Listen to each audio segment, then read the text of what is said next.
There is something astounding that overcomes me every time I look at the world through the eyes of a scientist, which is actually not so different from seeing the world through the eyes of a poet. Now let me tell you,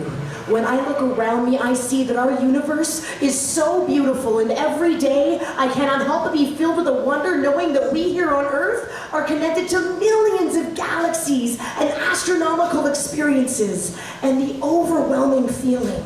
knowing that washes over me when science says that the stuff I am made up of was born in a supernova is a feeling of being connected to everyone in this room. Now tell me, that's not poetry.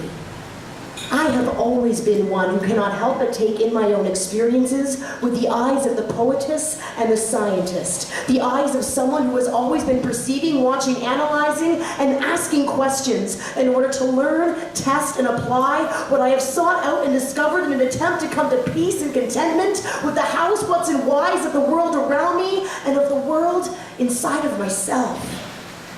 And I remember the night when you first kissed me as we sat parked inside of your truck underneath an April's night sky. I felt your eyes upon me, and I felt as my gaze drifted towards the features of your face, illuminated by the Earth's own satellite moon, which reflected the glow of the sun, a blazing star in our solar system, and delivered its light down to us through the windows of your Ford pickup, which so happened to pick up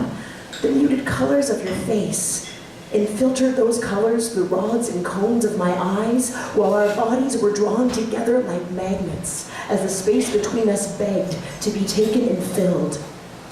Our lips met,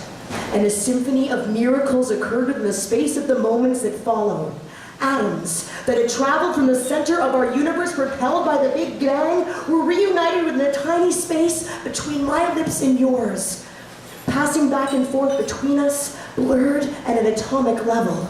Heat and energy were transferred between us as warmth, while our tongues danced and our hands hungrily and delicately explored each other, while the sound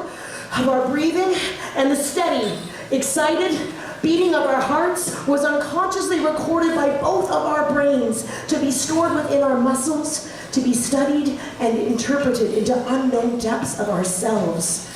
And yet, the most incredible thing about that kiss was that all of the improbabilities were surmounted, and those very moments were recorded and transitioned from the future to the present and locked into the past within all of time and space. Against all the possible odds and potential possibilities, we had found ourselves here.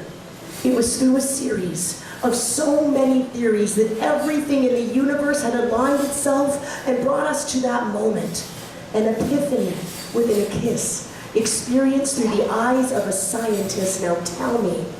that's not poetry.